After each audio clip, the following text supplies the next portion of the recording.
जयकारा बोलो माता रानी का। जगत माई महामाई माँ भद्रकाली की जय बोलो। माता रानी के साचे दरबार की जय बोलो। तो कन्या राशि वालों, आप सभी का बहुत बहुत स्वागत है कन्या मंथन भिंड यूट्यूब चैनल में। बंधुओं, आपके ऊपर इस दिवाली यह एक इंसान जानलेवा टोटका करने वाला है। इस तांत्रिक क्रिया का आपके ऊपर इतना भयानक असर होने वाला है कि आपकी जिंदगी जीते जी नर्क बन जाएगी। इस इंसान ने आपकी जिंदगी को बर्बाद करने में कोई कसर नहीं छोड़ रखी है, लेकिन अब इसके इरादे और खतरनाक हो चुके हैं। आप इस इंसान को अच्छी तरह से जानते हैं। यह आपके अपनों में ही छुपा है। आप ऐसा समझ सकते हैं कि यह आपकी ही आस्तीन का सांप है। आपने इसकी हर पल मदद की है, हमेशा हर परेशानी में आपने इसका भरपूर साथ भी दिया है, लेकिन यह आपसे मन ही मन भयंकर जलन करता है। और जब भी आपके जीवन में खुशियों के दो पल भी आते हैं तो यह उन्हें सह नहीं पाता है और आपके खिलाफ उल्टे सीधे षड्यंत्र करके आपकी हर एक खुशी, सुख और चैन को मिटा देता है, लूट लेता है। अब हम आपको चेतावनी देते हैं कि इस इंसान की पहचान समय रहते कर लो, वरना जिंदगी के लेने के देने पड़ जाएंगे। दीपावली की रात्रि को अमावस की काल रात्रि कहा जाता है और यह एक ऐसी रात्रि होती है जिसमें तांत्रिक शक्तियां, नकारात्मक ऊर्जाएं अपनी प्रबल शक्ति पर होती हैं। ऐसे में जो तंत्र क्रियाएं करने वाले लोग होते हैं वे इसी रात्रि का इंतजार कर रहे होते हैं। तो ऐसे में आपके जीवन के लिए, आपकी सुख, आपकी खुशियों के लिए यह एक बहुत बड़ा खतरा है। तो आज के इस कार्यक्रम में हम आपको इस इंसान के बारे में सब कुछ खुलकर बताने वाले हैं। इस इंसान का आपके साथ क्या रिश्ता है, यह आपके पीछे क्यों लगा हुआ है और किस तरह इसने आपकी जिंदगी को बर्बाद किया है। और हम आपको इन सब बातों के इतने मजबूत संकेत और या यूं कहें कि लक्षण बताने वाले हैं कि जिन्हें जानकर आपको स्वयं को भी इस बात का भरोसा हो जाएगा। और फिर आप जब इस इंसान को पहचान जाएंगे, इसके असली इरादों को समझ जाएंगे, तो फिर इस इंसान से आपको कैसे पीछा छुड़ाना है यह भी हम आपको बताएंगे। साथ ही साथ इसने जो पहले आपके ऊपर तंत्र क्रियाएं, नकारात्मक ऊर्जाएं भेजी हैं, उनसे आपको कैसे छुटकारा प्राप्त करना है और उन्होंने आपको कैसे हानियां पहुंचाई हैं, इन सब के विषय में भी संपूर्ण सटीक जानकारी देने वाले हैं। मित्रों, याद रखना कि इस तरह के कार्यक्रम बनाने में बहुत मेहनत लगती है। साथ ही साथ माता रानी की स्पष्ट अनुभूतियों का भी आभास करना पड़ता है। बिना माता रानी की मदद के इस तरह के कार्यक्रम बना पाना बिल्कुल नामुमकिन है। जब माता रानी आभास कराती हैं तो मन में इस प्रकार की अनुभूतियां होती हैं, फिर हम इस तरह के कार्यक्रम बनाते हैं। इसी के साथ साथ हम आपके जीवन की ग्रह दशा, ग्रह गोचर और बनने वाले योगों के विषय में भी ठीक तरह से आकलन करते हैं। फिर जो सही निर्णय निकलता है उसी के अनुसार आपको मार्गदर्शन देने के लिए प्रयास करते हैं। तो कहने का मतलब यह है कि इस तरह के कार्यक्रम बनाने में सचमुच में बहुत मेहनत लगती है, बहुत खोजबीन रिसर्च करना पड़ता है, गणित लगाना पड़ता है, तब जानकारी का सटीक खजाना निकल कर आता है जो सचमुच में जीवन को बदलने का दम रखता है। तो ऐसे में हम आपसे बस यह चाहते हैं कि आप इस कार्यक्रम को अंत तक अवश्य देखना। हम आपको न केवल आपके जीवन की मूल समस्या के विषय में बताने जा रहे हैं, साथ ही साथ उन समस्याओं के समाधान क्या रहेंगे, और समाधान भी ऐसे वैसे नहीं, पूर्ण रूप से प्रामाणिक और वैदिक पद्धति पर आधारित होंगे। तो इन समाधानों के बारे में जानना आपके लिए अत्यंत आवश्यक है। तो इसके लिए बस आपको करना यह है कि इस कार्यक्रम को अंत तक देखना है। अगर आप कार्यक्रम को अंत तक नहीं देखेंगे तो आप निश्चित तौर पर अपने जीवन की बहुत बड़ी भूल तो करेंगे ही, साथ ही साथ हमारे द्वारा की गई मेहनत भी बिल्कुल बेकार हो जाएगी, क्योंकि हमने यह कार्यक्रम तो आपके लिए बनाया है। और जब आप देखेंगे ही नहीं, इसे छोड़कर कोई और टाइम पास वाली चीजें देखने के लिए चले जाएंगे, तो फिर हमारी मेहनत, हमारा प्रयास और माता रानी की भक्ति सब कुछ व्यर्थ ही हो गई, क्योंकि उसने आपके जीवन में तो कोई बदलाव लेकर आ ही नहीं पाए। कहने का मतलब यह है कि हमारा प्रयास है कि आपके जीवन में नकारात्मकताएं दूर हो और सुख प्रवेश करे। तो उम्मीद करते हैं कि आप हमारी बातें, हमारी भावनाएं समझ रहे हैं, कार्यक्रम में अंत तक अवश्य ठहरेंगे। तो चलिए बंधुओं, कार्यक्रम की शुरुआत करते हैं, पर माता रानी को आभार अवश्य व्यक्त करेंगे। तो मन में माता रानी को याद करते हुए कमेंट बॉक्स में लिख डालिए पूरे भक्ति और प्रेम से, जय मां भद्रकाली रक्षा करो, क्योंकि अब आपको माता रानी की रक्षा आवरण की बहुत अधिक आवश्यकता है। समय बहुत ही विकट आने वाला है। तो चलिए बंधुओं, जल्दी से माता रानी को आभार व्यक्त करिए, फिर आगे बढ़ते हैं। तो बंधुओं, अब ध्यान से सुनिए। एक बात तो ऐसी है आपके विषय में जो 100% पक्की है, और हम जो बताने जा रहे हैं उसे आप भी 100% स्वीकार करेंगे ही, कि आप इंसान को पहचानने में अक्सर भूल कर बैठते हैं। जी हाँ बंधुओं, कई बार आपके साथ ऐसा हुआ है कि जिन्हें आपने अपना सब कुछ समझा, उनके लिए आपने सब कुछ किया, तन मन धन से उनकी मदद की, अपने सुख को त्याग कर उनके सुख के लिए प्रयास किया। बाद में पता चला कि वही सबसे बड़ा धोखेबाज साबित हुआ। उसी ने ही आपका सबसे अधिक शोषण किया, आपका दुरुपयोग किया, और बाद में आपको यूं ही रोते बिलखते छोड़ दिया। ना तो आपकी भावनाओं की कोई कद्र की, ना ही आपकी बातों का और आपका स्वयं का कोई सम्मान किया। कहने का मतलब यह है कि जब तक आपके साथ कोई धोखा नहीं हो जाता, तब तक आपको यही पता नहीं लग पाता कि कौन अपना है, कौन पराया है। आप दिल के इतने भावुक और इतने कोमल हैं कि कोई आपसे बस मुस्कुराकर प्रेम से बात ही कर ले, 4 बातें बोल दे, आप तुरंत पिघल जाते हैं और उसे अपना समझने लगते हैं।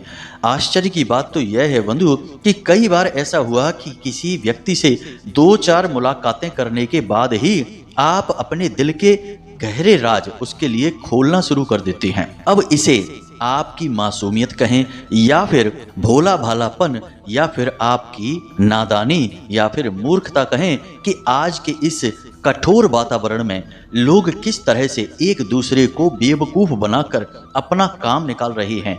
साम दाम दंड भेद संपूर्ण नीतियों को लगाकर केवल अपना मतलब सीधा करने के लिए लोगों को हर प्रकार से शोषित कर रहे हैं, दुरुपयोग कर रहे हैं। इन सब बातों को आप देखते हुए भी अपने मामले में आते ही सब भूल जाते हैं। आप सोचते हैं कि जैसे आप हैं वैसे ही सभी लोग हैं। आप जैसे सबसे सच्चे दिल से रिश्ता निभाते हैं और उसके लिए सब कुछ करने को तैयार हो जाते हैं, चाहे परिस्थिति कैसी भी हो। तो आपको लगता है कि दूसरे भी ऐसे ही व्यवहार करेंगे जब आपको उनकी जरूरत पड़ेगी, लेकिन सच्चाई बिल्कुल उल्टी है। आपको ये बातें समझ में तो आती हैं, लेकिन बहुत देर से समझ में आती हैं। फिर भी कितनी ही चतुराई आप क्यों न दिखाएं, कितनी ही सतर्कता आप क्यों न दिखाएं, तब भी आप अपने दिल के हाथों मजबूर हो ही जाते हैं। 4 मीठी बातें कोई बोले, या फिर आपके सामने आकर अपना दुखड़ा रोने लगे, अपने जीवन की और रिश्तों की परेशानियां उथल पुथल बताने लगे, आप पिघल जाते हैं और फिर आप उसके सामने सब कुछ करने के लिए तैयार हो जाते हैं। चाहे किसी भी प्रकार से उसकी मदद बने, आप करने को तैयार हो जाते हैं। यही है आपकी सबसे बड़ी कमजोरी, और इस कमजोरी का लोगों ने कई बार फायदा उठाया है, और बाद में आपने भी जब इस बात को समझा तब तक लेकिन बहुत देर हो गई। फिर संभलते संभलते भी आप अपना बहुत कुछ गवा चुके थे।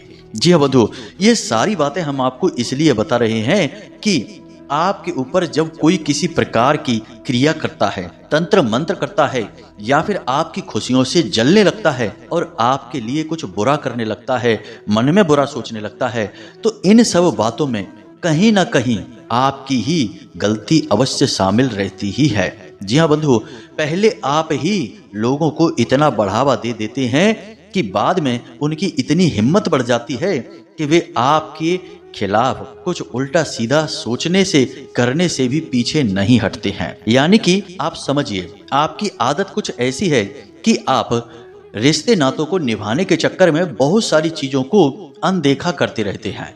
कभी कभी आप अपनी कानों से सुनी हुई अपनी बुराई या फिर सरेआम देखते हुए अपने लिए नाइंसाफी को भी आराम से अनदेखा कर देते हैं और बात को आई गई कर देते हैं। लेकिन जब आप ऐसा करते हैं तो सामने वाले के तो हौसले बढ़ ही जाएंगे, वह तो फिर और बढ़ चढ़कर आपका दुरुपयोग करने की कोशिश करेगा और आप उसे बार बार माफ करते रहेंगे और फिर अंत में आकर वह कुछ ऐसा कर देगा जिससे आपका भारी नुकसान हो जाएगा। कभी आपके पैसे लेकर भाग जाएगा, कभी आपका कोई सामान ले लेगा जो देने का नाम ही नहीं लेगा, और कभी आपको कोई योजना, कोई स्कीम, कोई ऐसी चाल बताकर आपका पैसा लगवा देगा, आपका दिमाग खर्च करवा लेगा। बाद में उसका तो फायदा हो जाएगा, लेकिन आप जहां के तहां खड़े रह जाएंगे और आपका सब कुछ लुट भी जाएगा। तो कहने का मतलब यह है कि यहाँ पर सबसे ज्यादा अगर कमी है तो वह आपके अंदर ही है।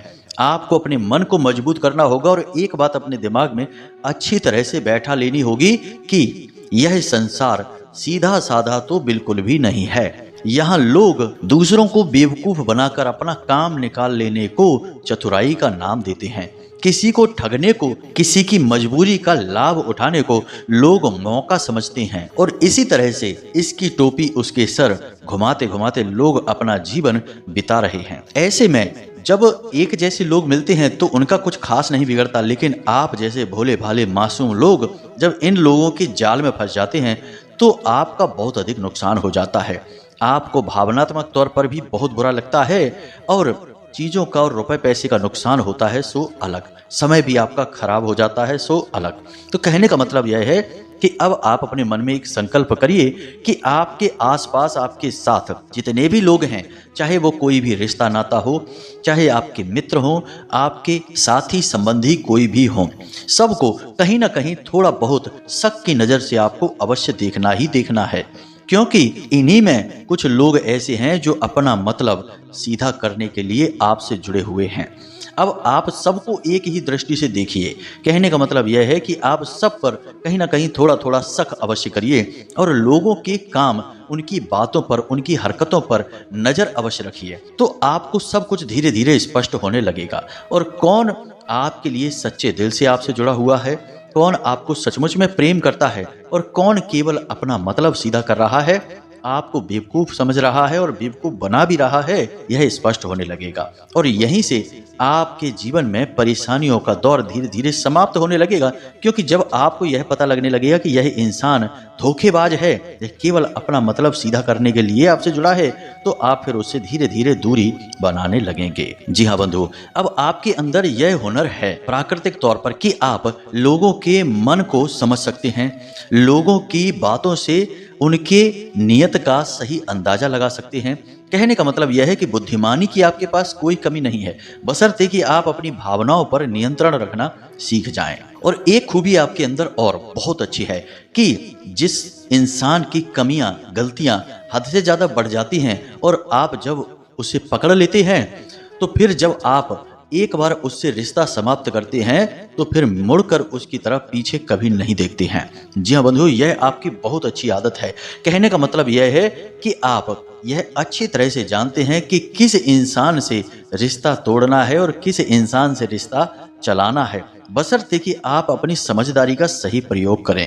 जब तक आप भावुकता के बसीभूत होकर सोचते रहेंगे तब तक आप धोखा खाते रहेंगे। तो अब यहाँ से एक बात स्पष्ट होती है कि संपूर्ण राशि चक्र में भगवान ने केवल आपकी ही राशि, केवल आपका ही स्वभाव ऐसा बनाया है जिसके पास बुद्धिमानी बहुत है, काम करने का हुनर बहुत अधिक है, योग्यता भी बहुत है और मेहनत करने का जज्बा भी बहुत है। कहने का मतलब यह है कि हर वह गुण है जो कामयाबी की ओर आगे ले जाता है, लेकिन एक ऐसा दुर्गुण है जो हर एक गुण पर भारी पड़ता है और वह दुर्गुण है आपकी अतिशय भावनाएं, आपका जरूरत से ज्यादा भावुक होना।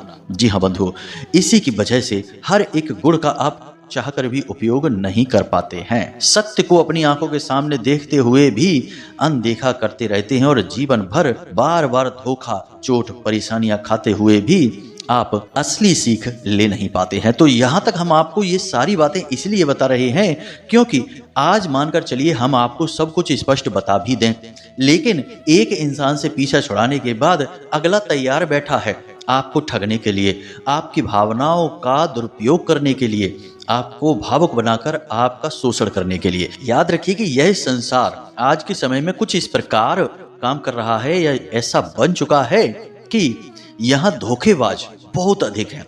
एक से पीछा छुड़ाएंगे तो 1000 पीछे लग जाएंगे। इसलिए जब तक आपका स्वयं का विवेक, आपकी बुद्धि उस स्तर पर नहीं सोचेगी कि आप ऐसे लोगों से स्वयं ही पीछा छुड़ाने लग जाएं, तब तक आपका बच पाना संभव नहीं है।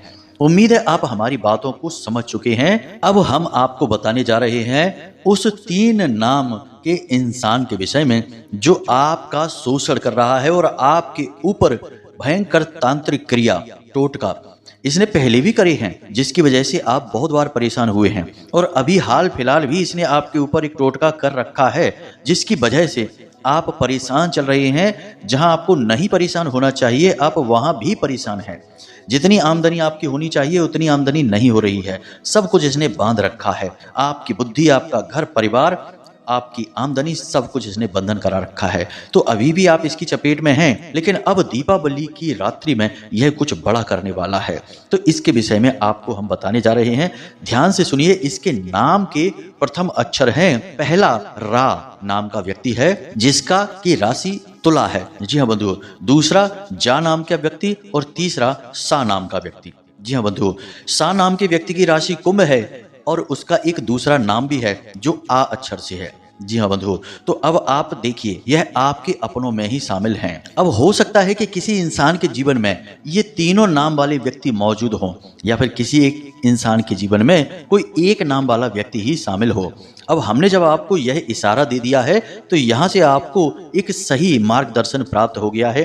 अब इन नाम वाले इंसानों को अपने आसपास देखिए और फिर पिछले कुछ समय के उनके व्यवहार को अपने प्रति आप देखिए कि उन्होंने आपके साथ कैसा व्यवहार किया है, आपका कहाँ कहाँ दुरुपयोग किया है और कहाँ कहाँ उन्होंने अपना मतलब सिद्ध किया है और कहाँ कहाँ उन्होंने आपको धोखा दिया है। सारी बातें बिल्कुल खुली किताब की तरह आपके सामने आ जाएंगी। अब सोचने वाली बात यह है कि हमने आपको इन लोगों के नामाक्षर कैसे बताए। तो यह जो समय काल चल रहा है, ग्रहों की जो स्थिति है, वह कुछ इस प्रकार से इशारा कर रही है कि आपकी राशि की इन 3 नामों वाले से हमेशा इसी प्रकार का व्यवहार रहेगा। दूसरा कि माता रानी की अनुभूतियां भी हमें कुछ इस प्रकार के संकेत देती हैं जो आपको इन नामों के लिए सतर्क रहने के बारे में बोल रही हैं। तो कहने का मतलब यह है कि आपकी राशि, कुंडली और इधर माता रानी की दिव्य अनुभूतियां सब मिलकर एक निचोड़ निकला है। तभी इन 3 नामाक्षरों के बारे में हमने आपको बताया है। अब आपको अपने स्वविवेक का प्रयोग तो करना ही पड़ेगा। मार्गदर्शक केवल मार्ग दिखा सकता है, चलना न चलना या धीमे या तेज चलना यह चलने वाले के ऊपर ही निर्भर करता है। आप अपनी बुद्धि का पूरा प्रयोग करें, भावनाओं में बिल्कुल भी ना बहें। जो बात स्पष्ट दिखाई दे उसी को माने, जो ना दिखाई दे उसे बिल्कुल ना माने। क्योंकि याद रखना बंधुओं कि यह आपके जीवन और मृत्यु का सवाल है। यहाँ आपकी पूरी जिंदगी आपके सामने खड़ी है। कब तक धोखा खाते रहोगे? कब तक आप लोगों की उल्टी सीधी चालों के शिकार होते रहोगे? कब तक दूसरों के लिए काम करते रहोगे? कभी जिंदगी में अपने लिए भी तो कुछ करना है। कब तक दूसरों के लिए जियोगे? इसलिए हम आपसे कहते हैं कि आप बिल्कुल व्यवहारिक होकर ही सोचें और हर एक हकीकत को अपने सामने स्पष्ट तौर पर देखें। आपके ऊपर जो तंत्र किया गया है, जो तांत्रिक क्रिया की गई है, टोटका हुआ है, जिसकी वजह से आपके ऊपर संपूर्ण बंधन हो चुका है, उसके विषय में हमने अपने पिछले कार्यक्रम में भी बताया है, जिसमें हमने कंकाल तंत्र के बारे में आपको बताया था किस प्रकार आपका बंधन हो चुका है। बहुत सारे लोगों ने हमें मैसेज करके, हजारों लोगों ने बताया कि गुरुजी आपने जो संकेत बताए हैं वे सब संकेत हमें अपने जीवन में दिखाई दे रहे हैं। अब यदि आपने वह कार्यक्रम नहीं देखा है तो इस कार्यक्रम में हम आपको जल्दी जल्दी से कुछ संकेत बता देते हैं जिनसे आपको यकीन हो जाएगा कि आप इस समय भी बंधन में हैं। पहला संकेत, आपका अपने ही काम में रुचि समाप्त हो गई है। आपके काम धंधे व्यापार का बंधन है यह। आपकी अपने ही काम में रुचि समाप्त होती जा रही है। काम करने का मन नहीं करता है। काम में जैसी आपकी उम्मीदें हैं उससे कई गुना कम फल प्राप्त हो रहा है। लगातार काम गिरता चला जा रहा है। आप कितना ही दिमाग, कितना ही पैसा, कितनी ही मेहनत लगा दें, आपका काम 1 इंच भी आगे नहीं बढ़ पा रहा है। बिल्कुल ऐसा लगता है जैसे कि आपका काम किसी ने बांध दिया है। आपका हर प्रयास अपने काम को आगे बढ़ाने का असफल होता चला जा रहा है। आप कई बार अकेले में बैठकर यह सोचते हैं कि आखिर आपके साथ हो क्या रहा है, क्यों आपकी जिंदगी की सारी तरक्कियां रुक गई हैं, क्यों आपके पास पैसा आता तो है लेकिन रुकता नहीं है, आप उसका कोई सदुपयोग नहीं कर पाते हैं। कहाँ से पैसा आ रहा है और कहाँ चला जाता है आपको इसका पता तक नहीं चलता है। बस आप खाली हाथ खड़े रह जाते हैं। आपका काम धंधा व्यापार सब धीरे धीरे चौपट होता चला जा रहा है। कहने का मतलब यह है कि आपका बुद्धि विवेक अब काम ही नहीं कर पा रहा कि आप कैसे इस काम धंधे व्यापार को आगे बढ़ाएं, अपनी आमदनी को बढ़ाएं और अपने जीवन में खुशियां लाएं। यह है आपके काम धंधे का बंधन। दूसरा, आपके घर परिवार का बंधन। घर के लोग एक दूसरे से प्रेम से बात नहीं करते हैं। अच्छी भली बात करेंगे तो लड़ने लगेंगे, साथ में जहां बैठेंगे तो वहां बहस होने लगेगी और हर एक के मन में एक दूसरे के प्रति किसी न किसी प्रकार का बैर भाव रहेगा। खास तौर से आपके प्रति आपके घर वालों का नजरिया बिल्कुल अलग रहेगा। आप जैसे ही उनके पास बैठेंगे जाएंगे, उनके मन में कुछ न कुछ नकारात्मकता स्पष्ट होने लगेगी और आपको वह समझ में आने लगेगी। मतलब कि आपसे कुछ ज्यादा ही उनकी शत्रुता सी महसूस होगी आपको। आपके यह घर का बंधन है। दूसरा, आपको घर के बाहर तो ठीक लगेगा, लेकिन जैसे ही आप अपने घर में अंदर प्रवेश करेंगे आपको घुटन महसूस होने लगेगी। आपको शरीर में कमजोरी, थकान, दर्द, ऊर्जा की कमी का एहसास होने लगेगा। साथ ही साथ आपको अपने घर में ही ऐसा लगेगा कि जैसे दम सा घुट रहा है। आप अपने घर से जैसे ही बाहर निकलेंगे आपको सुकून का एहसास होगा, अच्छा लगेगा। हालांकि होना उल्टा चाहिए। इंसान को अपने घर में अच्छा लगता है, लेकिन आपको अपने घर में ही परेशानी का एहसास होने लगेगा। बात बात पर झगड़े, विवाद और क्रोध की भावनाएं आती रहेंगी। यह आपके घर का बंधन है। अब आपका स्वयं का बंधन। तो आपकी खाने पीने के प्रति रुचि समाप्त होती चली जा रही है। आपकी सेहत लगातार गिरती चली जा रही है। हर वक्त किसी न किसी प्रकार की तकलीफ आपके साथ लगी रहती है। सिर पे भारीपन सा रहता है। चेहरा मुरझाता जा रहा है, पीला पड़ता जा रहा है। आपके मुख से एक बदबू सी हमेशा आती रहती है। आपकी आंखें भी कभी बहुत लाल हो जाती हैं और पीली पड़ती जा रही हैं। आपको रात में नींद अच्छी नहीं आती है। आप सोने की कोशिश करेंगे तो नींद आएगी ही नहीं, और यदि आ भी जाएगी तो आप अच्छी तरह से सो नहीं पाएंगे। सुबह जब सोकर जागेंगे तो थके थके से ही रहेंगे। कोई आपसे किसी भी तरीके की बात बोलेगा, आपको उसकी बात समझ में ही नहीं आएगी। एक अजीब सा ही आपके दिमाग पर खुमार सा, जुनून सा सवार रहेगा। कहने का मतलब यह है कि आप एक अलग ही दुनिया में रहेंगे। आप कुछ भी कर पाने में सक्षम नहीं रहेंगे। यह आपका बंधन है। अब इन सारे संकेतों को, संकेत तो और भी हैं बंधुओं, लेकिन कार्यक्रम इससे बहुत लंबा हो जाएगा। तो हमने फिलहाल जो संकेत बताए हैं, इन संकेतों को मिलाकर देखिए और हमें पूर्ण विश्वास है कि इनमें से अधिकतर संकेत आपके जीवन से मिलेंगे ही मिलेंगे, क्योंकि आपके ऊपर बंधन है, और बंधन है तो उसके संकेत हैं। बीमारी होती है तो उसके संकेत दिखते हैं, बीमारी नहीं होती तो संकेत नहीं दिखते हैं। अब बड़े ही भाग्यवान होंगे वो लोग जिनके ऊपर उनके पितृ पूर्वजों की, कुल देवी या देवताओं की कृपा होगी, तो शायद उनके ऊपर कुछ संकेत ना दिखाई दें, लेकिन तब भी कुछ ना कुछ संकेत तो रहेंगे ही। क्योंकि बंधुओं, किसी भी प्रकार की क्रिया हो, कुछ भी हो, उसका कुछ ना कुछ प्रभाव तो रहता ही रहता है। पूर्ण नहीं होगा तो आंशिक होगा। तो अब यहाँ पर बात यही निकल कर आती है कि आपके ऊपर संकेत दिखाई दे रहे हैं, तंत्र क्रिया है आपके ऊपर, और भविष्य में भी बड़ा तंत्र आपके साथ होने वाला है। यह बात पक्की है। तो अब आप ऐसे में क्या करें? मतलब कि समस्या है तो अब इसका समाधान क्या है? तो समाधान तो बंधुओं बहुत सारे हैं, अच्छे भी हैं और बुरे भी हैं, यानी कि सात्विक हैं और तांत्रिक भी हैं। लेकिन हम सात्विक की बात करेंगे। हम नकारात्मक या तंत्र मंत्र से जुड़े हुए नकारात्मक उपायों की बात नहीं करेंगे। तो पिछले कार्यक्रम में हमने आपको माँ बगलामुखी साधना के बारे में बताया था, एक मंत्र भी दिया था। इस साधना को आप नियमित करते रहें, ज्यादा नहीं तो कम से कम 11 दिनों तक तो करें ही करें। जी हाँ बंधुओं, 21 दिन, 11 दिन या 31 दिन या 41 दिन, आपकी अपनी इच्छा है। आप इस साधना को नियमित जारी रखें, क्योंकि एक बात याद रखना कि माता बगलामुखी को ब्रह्मास्त्र विद्या कहा गया है और माता को स्तंभन की देवी कहा गया है। स्तंभन का मतलब क्या होता है आप समझिए, कि कोई भी नकारात्मक क्रिया कहीं पर भी हो, किसी के ऊपर भी हो, वह जहां की तहां रुक जाएगी और फिर वापस हो जाएगी। स्तंभन की देवी है माता बगलामुखी। माता बगलामुखी का प्राकट्य ही इनकी शक्ति को दिखाता है। कुरुक्षेत्र का युद्ध प्रारंभ होने से पहले भगवान श्री कृष्ण ने स्वयं माता बगलामुखी की साधना की थी और अर्जुन से भी कहा था कि तुम भी माता रानी की साधना करो। तो माता ने प्रकट होकर भगवान श्री कृष्ण और अर्जुन को विजयी भाव का आशीर्वाद दिया था। अब हालांकि भगवान श्री कृष्ण तो स्वयं ही परमात्मा हैं, उन्हें आशीर्वाद की क्या जरूरत है, लेकिन भगवान इस प्रकार की लीलाएं इसलिए करते हैं ताकि जन साधारण इनकी लीलाओं से कुछ सीखे और उनके आचरण को अपने जीवन में लाए ताकि इंसान का जीवन सरल हो सके। तो यह भगवान की एक लीला ही तो थी, लेकिन इस लीला में सीखा आपने क्या? यह सीखा कि जब जीवन में आप फंसे और आपको लगे कि कोई रास्ता नजर नहीं आ रहा है तो माता बगलामुखी ही आपकी सहायक हो सकती हैं। इसीलिए इन्हें ब्रह्मास्त्र विद्या कहा गया है, क्योंकि जिसने भी इनकी साधना प्रारंभ कर दी उसका कोई बाल भी बांका नहीं कर सकता है। इनकी साधना की कोई काट नहीं है। तो इस साधना को आप करिए। साधना बहुत ही सरल है, हमने आपको पिछले कार्यक्रम में भी बताई थी। इनकी साधना में आपको सबसे पहले तो इनकी तस्वीर की जरूरत रहेगी, आप बाजार से ला सकते हैं। फिर आपको पीले वस्त्र पहनने हैं, पीली रंग की हर एक वस्तु आपको रखनी है। मतलब कि माता रानी पर चढ़ाने वाले पुष्प पीले होने चाहिए, माता रानी की चुनरी पीली होनी चाहिए, उनका आसन पीला होना चाहिए, आप जिस आसन पर बैठेंगे वह आसन भी पीला, आपके वस्त्र भी पीले, और मंत्र जाप करने के लिए माला जो है वह भी हल्दी की माला रहेगी। प्रसाद भी आप पीला ही चढ़ाएंगे।